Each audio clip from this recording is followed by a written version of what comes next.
Hi hello ನಮಸ್ಕಾರ, welcome back to my channel. ಯಾರ್ಯಾರಿಗೆ fish ಅಂದ್ರೆ ಇಷ್ಟ ಇರುತ್ತೋ ಅವರಿಗೆ ವೆಜ್ಜಲ್ಲೇ ಫಿಶ್ ಟೇಸ್ಟ್ ಕೊಡೋ ತರ ಒಂದು ರೆಸಿಪಿ ಮಾಡ್ತಾ ಇದ್ದೀನಿ. ಇಂಟ್ರೆಸ್ಟಿಂಗ್ ಅನ್ಸುತ್ತೆ ಅಲ್ವಾ? ಬದನೆಕಾಯಿ ತವಾ ಫ್ರೈ. ವಿಡಿಯೋ ಬೇಗ ಶುರು ಮಾಡೋಣ, ಆದ್ರೆ ಅದಕ್ಕಿಂತ ಮುಂಚೆ ಸಬ್ಸ್ಕ್ರೈಬ್ ಮಾಡೋದನ್ನ ಮಾತ್ರ ಮರಿಬೇಡಿ. ಬದನೆಕಾಯಿ ತವಾ ಫ್ರೈ ಮಾಡಕ್ಕೆ ಬೇಕಾಗಿರೋ ಇಂಗ್ರೀಡಿಯೆಂಟ್ಸ್ ರೆಡಿ ಮಾಡ್ತಾನೆ ಏನೇನು ಇಂಗ್ರೀಡಿಯೆಂಟ್ಸ್ ಬೇಕು ಅಂತ ಹೇಳ್ತಾ ಹೋಗ್ತೀನಿ. ಒಂದು ಪ್ಲೇಟಿಗೆ 2 spoon roasted gram flour, 2 spoon ಕಡಲೆ ಹಿಟ್ಟು, 2 ಸ್ಪೂನ್ ರವೆ, 1 spoon amchur powder,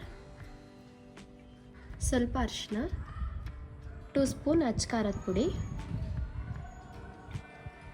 1 table spoon ಜೀರಿಗೆ ಪೌಡರ್, ರುಚಿಗೆ ತಕ್ಕಷ್ಟು ಉಪ್ಪು. ಈಗ ಇದನ್ನು ಎಲ್ಲದನ್ನು ಟುಗೆದರ್ ಮಿಕ್ಸ್ ಮಾಡಬೇಕು.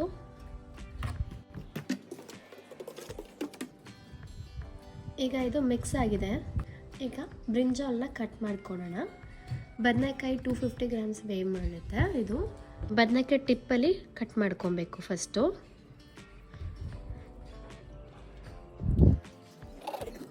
ಕಟ್ ಮಾಡಬೇಕಾದ್ರೆ ತಿನ್ನಾಗೂ ಇರಬಾರ್ದು ಅಥವಾ ತಿಕ್ಕಾಗೂ ಇರಬಾರ್ದು.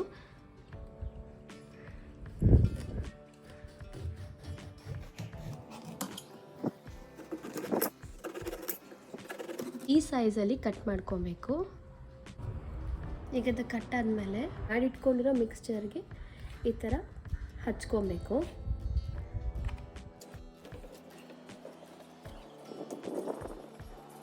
ಹಚ್ಚಾದ್ಮೇಲೆ 5 ಮಿನಿಟ್ಸ್ ಹಾಗೆ ಬಿಡಬೇಕು. ಈಗ ಇದು ಫುಲ್ ಇದಕ್ಕೆ ಮಸಾಲ ಎಲ್ಲ ಹೀರ್ಕೊಂಡಿದೆ. ಈಗ ಪ್ಯಾನ್ನ ಕಾಯಕ್ಕೆ ಇಟ್ಕೊಬೇಕು. 3 ಸ್ಪೂನ್ ಆಯಿಲ್ ಹಂಚ್ಕಾದಿದೆ.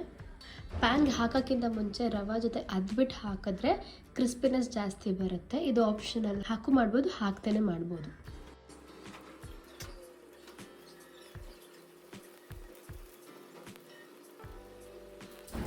ಹಾಕಿದ್ಮೇಲೆ ಲೋ ಫ್ಲೇಮ್ ಇಡಬೇಕು.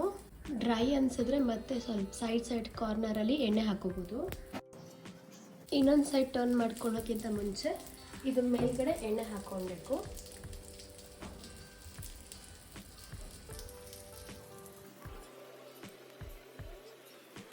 ಲೋ ಫ್ಲೇಮಲ್ಲಿ 3 to 4 ಮಿನಿಟ್ಸ್ ಒಂದು ಸೈಡ್ ಬೇಯಕ್ಕೆ ಬಿಡಬೇಕು. ಇವಾಗ ಫ್ಲಿಪ್ ಮಾಡೋಣ,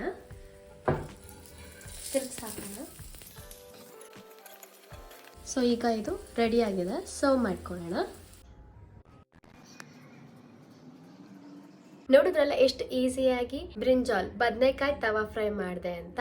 ಬದನೆಕಾಯಿ ಇಷ್ಟಪಡೋರು ಇಷ್ಟಪಡದೇ ಇರೋರು ಈ ರೀತಿ ಮಾಡಿ ತಿನ್ನಿ, ಡೆಫಿನೆಟ್ ಆಗಿ ಇಷ್ಟಪಡ್ತೀರಾ. ಸೊ ಇವಾಗ ಇದನ್ನ ಟೇಸ್ಟ್ ಮಾಡೋಣ. ಆಚೆ ಕ್ರಿಸ್ಪಿಯಾಗಿ ಒಳಗಡೆ ಸಾಫ್ಟ್ ಆಗಿದೆ. ಹುಳಿ, ಉಪ್ಪು, ಖಾರ 3 ಬ್ಲೆಂಡ್ ಆಗಿರೋ ಬದನೆಕಾಯಿ ತವಾ ಫ್ರೈ. ನೀವು ಈ ಸಿಂಪಲ್ ರೆಸಿಪಿನ ಮನೇಲಿ ಟ್ರೈ ಮಾಡಿದಾಗ ನನಗೆ ಕಮೆಂಟ್ ಮಾಡಿ ತಿಳಿಸಿ. ಖುಷಿಯಾಗಿರಿ, ಚೆನ್ನಾಗಿ ತಿನ್ನಿ, ಹೆಲ್ದಿ ಆಗಿರಿ ಅಂಡ್ ಸ್ಟೇ ಬ್ಲೆಸ್ಡ್. ಬಾಯ್.